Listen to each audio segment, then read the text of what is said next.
Boa tarde a todos e a todas, boa tarde ao ministro Lewandowski, que estou aqui nessa comissão como representante do governo desde o ano passado.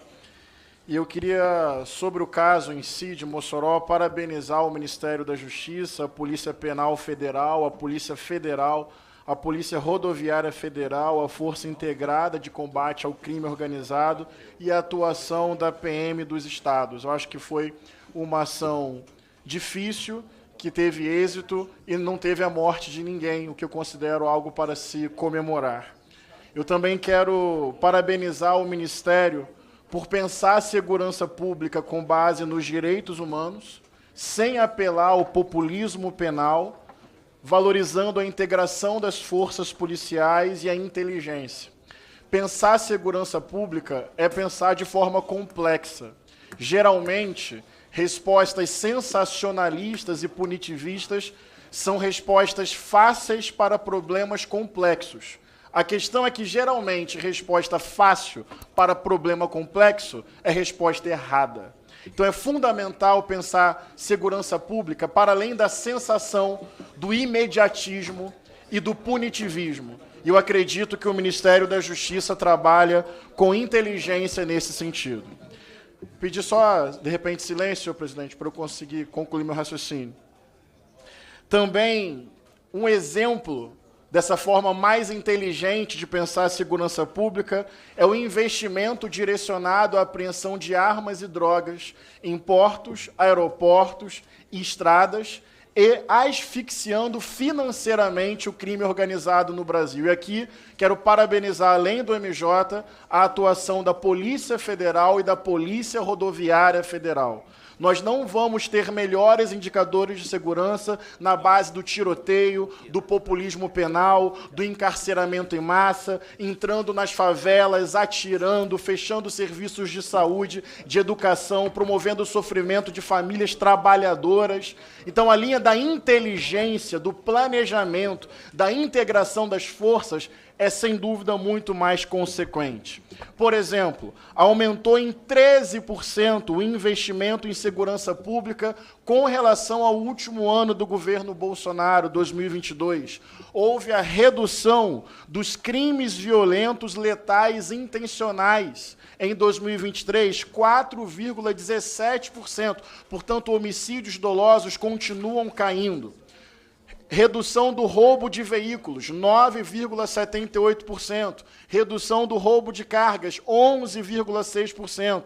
Redução de crimes de instituições financeiras, 40%. Segurança pública é mais do que momento, imediatismo e emoção. É planejamento e construção de melhores indicadores.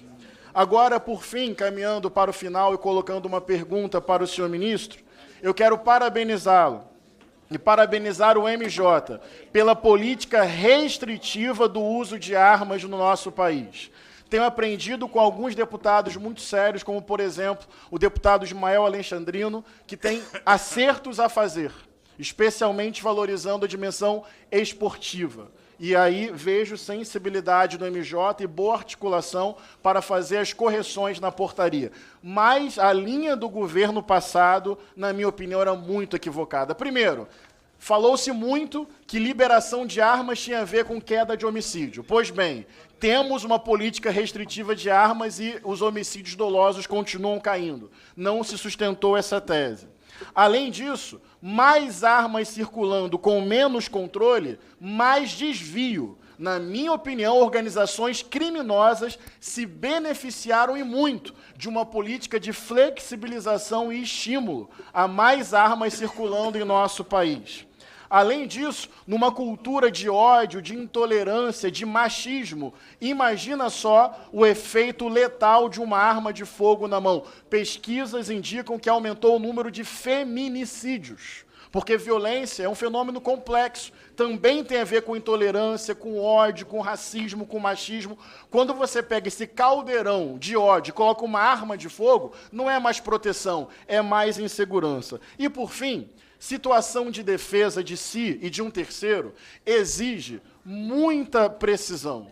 Me parece que nesses conflitos do cotidiano é muito mais fácil a arma de fogo aumentar a insegurança do que proteger o cidadão armado. Ou seja, a imprevisibilidade é quase que constitutiva de um crime, de um latrocínio, de um homicídio, de um roubo. Então, até a pessoa parar, pensar, reagir, me parece que a arma de fogo deixa mais inseguro do que seguro. E, para concluir, aqui vai a minha pergunta.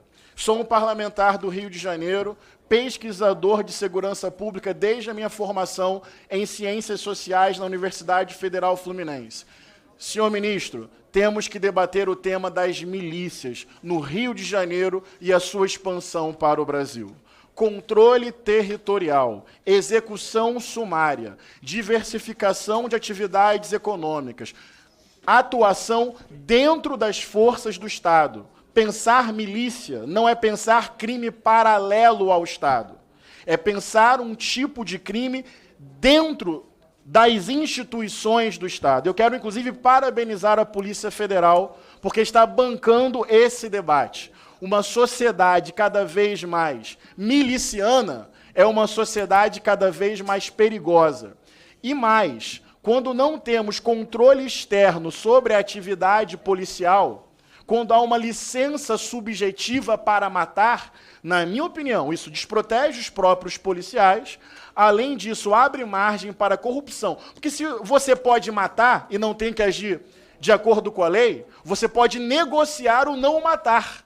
Olha o que está acontecendo no Brasil. Forças policiais sem controle externo, sem parâmetro da lei, numa lógica de estímulo à execução, isso é perfeito para corrupção, isso é perfeito para milícia, isso é perfeito para controle territorial de forças dentro e fora das instituições do Estado. Peço muita atenção, e sei que isso já vem sendo feito, no combate ao crime organizado e às milícias no Rio de Janeiro e no Brasil. Lembrando que milícias, até bem pouco tempo, e na verdade até atualmente, tem pessoas que inclusive defendem mantendo relações orgânicas com milicianos. Portanto, quero fazer a seguinte pergunta: quais as estratégias do Ministério da Justiça para permanecer e aperfeiçoar o enfrentamento ao crime organizado e às milícias no Rio de Janeiro? E obrigado pela coragem de pensar a segurança pública sem a emoção do momento, sem o populismo penal, sem a glorificação da violência e o desejo de matar, mas com caminhos de inteligência, mediação de conflitos, aparelhamento e integração das polícias. É um caminho mais duro e mais difícil, porém muito mais correto.